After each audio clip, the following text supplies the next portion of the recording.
Hello, my name is Ethan Sutherland. I'm currently a junior at the University of North Georgia studying communications, and today I'm going to be telling you about my model of communication that I have created.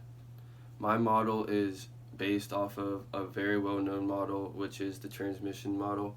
I chose this because to me it's the easiest way for somebody to look and say, okay, that's what communication is. Those are the ways that it flows good and all that. So let's get started. I unfortunately do not have a physical representation for you, like a poster or anything, so please just try to follow along with me and I'm going to try my best to explain to you what my model looks like and how it works. So, if you just picture a straight line, starting from the left, we would have what I like to call the source of communication or the person creating. It doesn't have to be a person, but anything that is starting off the communication flow. Next, you're going to have on the far right end is going to be the receiver and the recipient.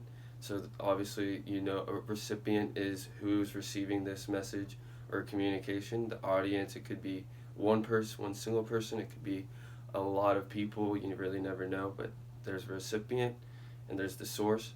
And in the middle of this is going to be encoding and decoding. Encoding goes with the source, which is like creating the creation of the message or the communication, and decoding is how the recipient is viewing it and all that.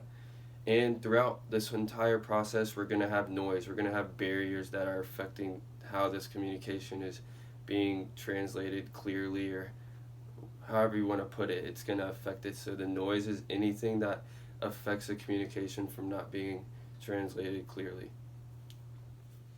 So why did I pick to uh, build my model after transmission model? I really just, when I look at it, it makes sense when there's a source, there's a recipient. Keep it simple. I like to keep things simple. So there's a person translating the message, a person hearing it, and then there's all different type of factors that can affect it and what goes on in the middle. But to me, the big two main things is the source and the recipient. And at the very end of my model, I created an arrow that goes back to the source. So that is the feedback that the recipient then gives to the source. So that's like how they interpret it or how they analyze what they said and any feedback that they have for the source.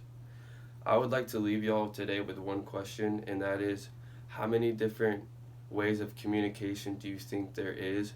And why do you think communication is such a powerful and big thing for humans and our planet to really need to master? Thank you all for coming, and I'd like to have a good night. Thank you for taking time out of your day. I know you didn't have to. I really appreciate it, and keep learning about communication. Thank you.